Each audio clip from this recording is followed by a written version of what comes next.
আসসালামু আলাইকুম। একটা ছোট গল্পের সাথেই বলি।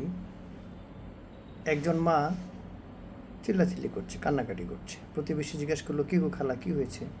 তিনি বললেন, "আমার ছেলে জাহাজে চাকরি হয়েছে, শিপে। এটা আসলে তখনকার আমলের কথা তো, যে বাণিজ্য করতে যাচ্ছে এতে জাহাজে। তো তুমি কান্নাকাটি করছো কেন?" বলল যে, "আমার ছেলে তো পানির অভাবে মারা যাবে।"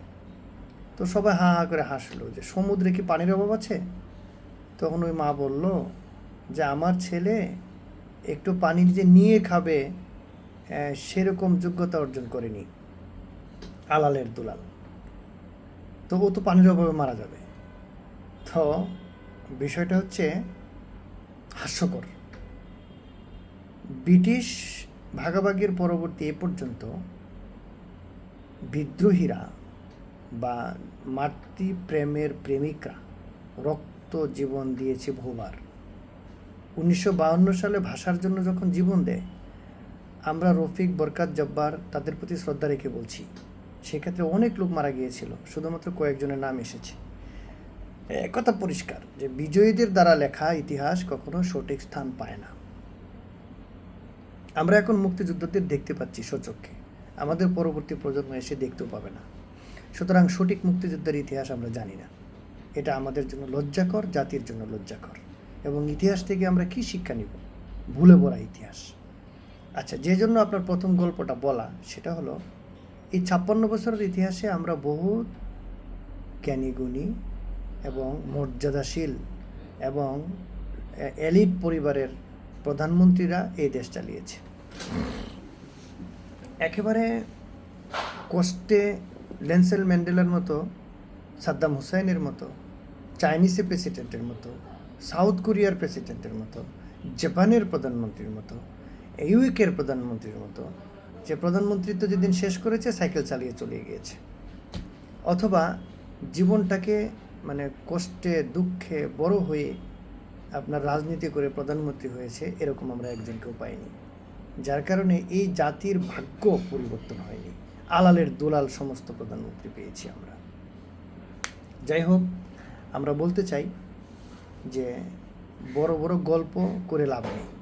ভালো ভালো কথাগুলো এই সমাজে বলা হয়ে গেছে, বহুত বলা হয়েছে। এখন শুধু প্রয়োজন, সময় এসেছে কাজের কাজের কাজের কাজ করতে হবে।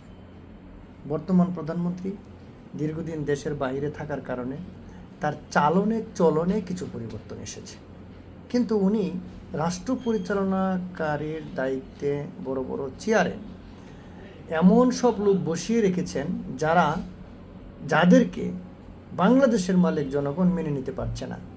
সুতরাং প্রধানমন্ত্রী মহোদয়কে বিনয়ের সাথে অনুরোধ করব, এই বাংলাদেশে এরকম প্রায় 80% মানুষ প্রধানমন্ত্রী কে হবে সেটা নিয়ে ভাবে না, ভাবে তার ভাগ্যের পরিবর্তন ঘটাতে। ভাগ্যের পরিবর্তন ঘটতে হলে রাষ্ট্র কর্তৃক যতগুলো প্রতিষ্ঠান আছে সবগুলার লাগাম টেনে ধরতে হবে। লাগাম টেনে ধরার সময় এসেছে এখন। আপনি দেখেন, যদি মনে করেন জনাব তারেক রহমান আমাদের মাননীয় প্রধানমন্ত্রী, যদি মনে করেন যে আপনার দলের লোকজন আপনাকে সারা জীবন ট্যাকেল দিবে বা আপনাকে বিপদের সময় সুরক্ষা দিবে, তাহলে আপনি ভুল পথে আছেন। কেননা স্বাধীনতার শক্তি, আপনি মানেন না মানেন, স্বাধীনতার নেতৃত্বকালীন অথবা স্বাধীনতার ডাক অথবা স্বাধীনতার সময়ের যে আপনার দল বাংলাদেশ আওয়ামী লীগ, তারা মসজিদের ইমাম সহ পালিয়েছে। তাদের তো বাংলাদেশের লোকের অভাব ছিল না, 17 বছর শাসন করেছে, এর আগেও শাসন করেছে। তার মানে তার দলের লোকের ক্ষমতা, অস্ত্র, টাকা পয়সা, রাজনৈতিক প্রজ্ঞা, রাজনৈতিক শক্তি, রাজনৈতিক লেসন, রাজনৈতিক শিক্ষা যদি মনে করেন, তাহলে আপনাদের দল তৈরি হয়েছে তারপরে। তার মানে তারা পার্নিয়ার বাংলাদেশে, তারা উস্তাদ গুরু, তারা কেন এইভাবে সমূলে পালাতে হয়েছে? সুতরাং আমরা মনে করি দুইটা প্রধানমন্ত্রীকে হত্যা করা হয়েছে, একজন পালিয়ে গিয়েছে। বাংলাদেশি মানুষ হিসেবে এটা আমাদের জন্য মর্যাদাকর নয়। বিশ্ববাসীর কাছে আমরা অমর্যাদাকর জাতি এবং দেশে পরিণত হয়েছি। আপনি চট্টগ্রাম গিয়েছেন আজকে, ভালো কথা, সমুদ্রের দিকে তাকান, তাকে একটু দেশের মালিক যারা জনগণ তাদের সাথে পরামর্শ করে দেখেন। সবাই তো আর সুবিধা বঞ্চিত না। হ্যাঁ, আমি একজন মজুরিকে, একজন খামারিকে, একজন রিক্সাওয়ালাকে রিক্সাওয়ালা বলবো না, কেন রাষ্ট্র তাকে রিক্সাওয়ালা বানিয়েছে। রাষ্ট্র যদি মায়ের পেটে সন্তান আসার পরে তাকে টেক কেয়ার করতো, এই রিক্সাওয়ালা হয়তোবা পাইলট হতে পারতো। সেটা হয়ে ওঠেনি আমাদের ভাগ্যে। সুতরাং এই কথা মনে করার সুযোগ নেই যে বাংলাদেশের মানুষের মেধাবুদ্ধি নেই, তাহলে ভুল প্রমাণিত হয়েছে বহুবার। সারা পৃথিবীতে অনেক বিজ্ঞানী, অনেক নামি দামি প্রতিষ্ঠানের প্রধান এবং কর্ণধার এবং যোগ্য ব্যক্তি সারা পৃথিবীর বড় বড় রাষ্ট্রকে সাপোর্ট দিচ্ছে। এই বাঙালি ক্যান্টনমেন্টে ঢুকলে একদম পরিষ্কার নিয়ম মানি। তার মানে আমরা প্রমাণ করেছি যে বাংলাদেশের মানুষ, আপনি যাদেরকে শাসন করছেন, শুধু শাসন শব্দটাকে কেটে, শোষণ শব্দটাকে কেটে এখানে মমতা দিয়ে আপনি প্রতিনিধিত্ব করেন। আমরা যেহেতু ক্যান্টনমেন্টে গেলে ভদ্রমতো চলতে পারি, তার মানে সারা বাংলাদেশের মানুষ ভদ্রলোক। আমি মনে করি শুধু আপনার টুটি টুটি চেপে ধরার সময় এসেছে। একজন সাবেক সংসদ সদস্য প্রার্থী হিসাবে আমি মনে করি আপনার হাতে যে সুযোগটা এসেছে সেটা কাজে লাগান।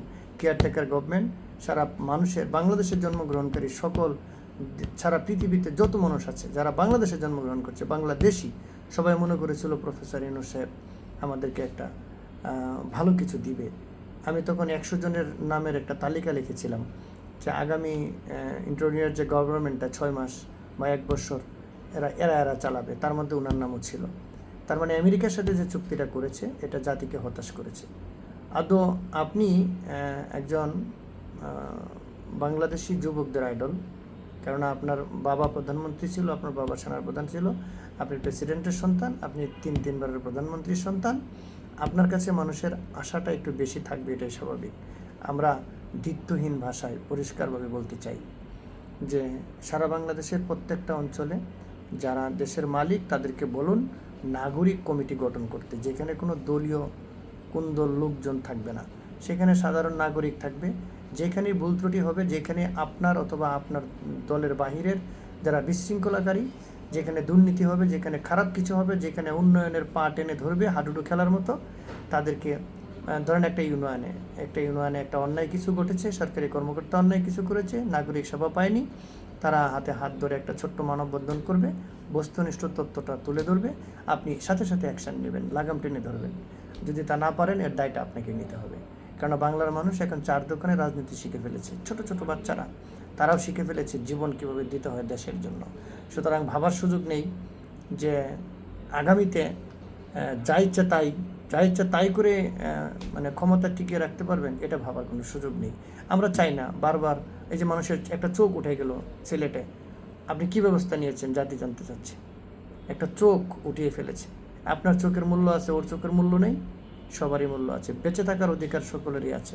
একটা মানুষ অন্যায় করবে, তার ন্যায় বিচারের মাধ্যমে শাস্তিটা নিশ্চিত করতে হবে, তাহলেই অন্যায় কমে যাবে। আমরা আবারও বিনয়ের সাথে অনুরোধ করব, লাগাম টেনে ধরুন। ধন্যবাদ।